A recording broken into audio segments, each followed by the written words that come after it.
To the shock and dismay of many of his readers, when John Mill produced his edition of the Greek New Testament, it included an apparatus at the bottom of the page that cited 30,000 places where the manuscripts differed from one another. 30,000 places where there were manuscript variations among the manuscripts that he had discovered. And the striking thing is John Mill didn't give all of the differences he found. He only cited the differences that he thought were significant. Some of his detractors claimed that John Mill was working to render the text of Scripture uncertain. His supporters pointed out that he didn't create these differences. He simply noticed that they exist. So what do we know today about the numbers of mistakes in our manuscripts? Well, Mill looked at 100 manuscripts, and now we have 5,700 manuscripts.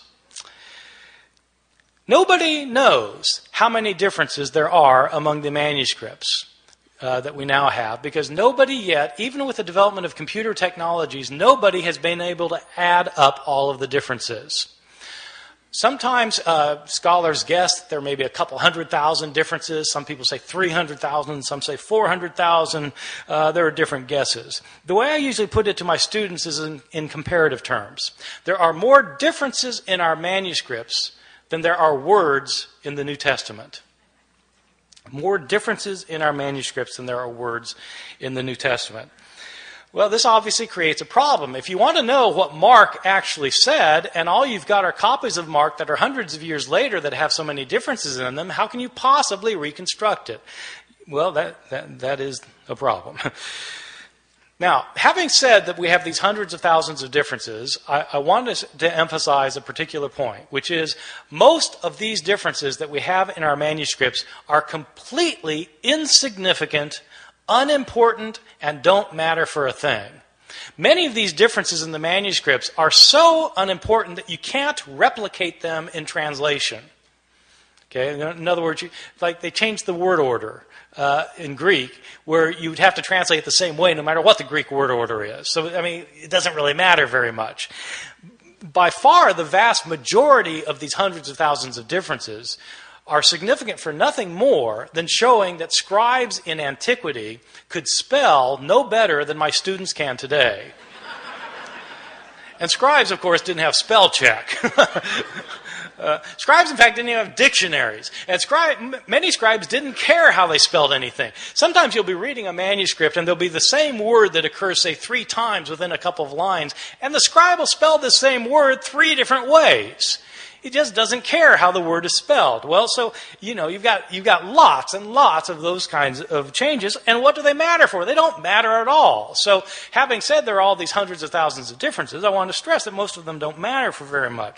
Some of these changes, the ones that don't matter, basically are accidental mistakes. Scribes were sometimes tired or sleepy. Sometimes they were distracted. Sometimes they were inept or unqualified. And they made mistakes. They would leave out a word. They'd leave out a verse. Sometimes they'd leave out a page. They just made mistakes sometimes. One of the common mistakes of scribes is actually kind of interesting. Sometimes, in the New Testament, you'll have a saying where you'll have 2 lines that end with the same words. Like Jesus in Luke chapter 12 says that whoever confesses me before people will be confessed before the angels of heaven, and whoever denies me before people will be denied before the angels of heaven. So you've got 2 lines that end with the words before the angels of heaven. And what scribes sometimes would do is they'd copy down the words before the angels of heaven on the first occurrence, and then, they'd copy it down, then their eye would go back to the page, and their eye would alight on the second occurrence of the same words. Thinking that that's what they had just copied, they'd go then to the next line and start copying there, and as a result, they would leave out the intervening line. See how that works? That kind of phenomenon is where your eye skips from one line to another. It's called parablepsis. Parablepsis. And when you have words that end a line in the same way, that's known as homoteleuton. So this kind of mistake is called parablepsis occasioned by homoteleuton. It's on my final exam at Chapel Hill. Probably the most egregious mistake in any manuscript of the New Testament, one of my favorites, is in a manuscript that's manuscript 109. It's 109 because it's written on parchment and animal skin instead of papyrus, and it's the 109th manuscript that was cataloged. This is a 10th century manuscript that was written by a scribe who wasn't paying attention, and this scribe was copying the Gospel of Luke. Now, the Gospel of Luke is one of the two Gospels in the New Testament that has a genealogy of Jesus. Genealogies usually aren't the favorite reading of my students at Chapel Hill. And I think probably it wasn't the favorite reading of this guy because he wasn't really paying attention to what he was doing. But, in Luke's genealogy is actually fairly interesting because in Matthew's the other gospel that gives a genealogy of Jesus, and it traces Jesus' line all the way back to Abraham, the father of the Jews, in Matthew. Luke doesn't stop there. Luke keeps going. Luke traces Jesus' genealogy all the way back to Adam, as in Adam and Eve. This is a fantastic genealogy. I've got an aunt who's a genealogist who's traced my family, back to the Mayflower. The Mayflower, Adam and Eve. So it's Jesus is supposedly the son of Joseph, who's the son of so and so, the son of so and so, the son of so and so, who's the son of David, son of Jesse, son of so and so. It goes all the way back. Isaac, son of Abraham, so back to Seth, son of Adam, who's the son of God. Okay, this genealogy goes all the way back.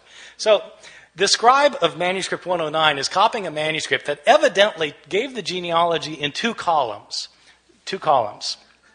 But the second column didn't go to the bottom of the page. It only went partway down, the second column. So the first column, second column, partway down. And the scribe apparently didn't realize that this genealogy was in two columns. And so he copied across the columns instead of copying one column, then the other column, leading to some very interesting results.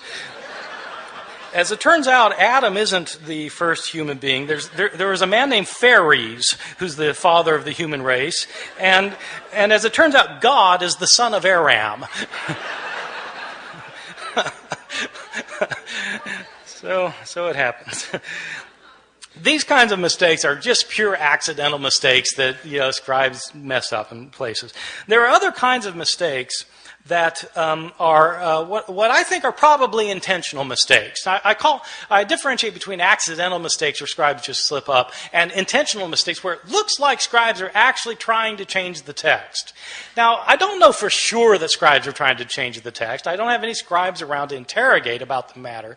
But there are some changes that don't look like they could possibly simply be a slip of the pen.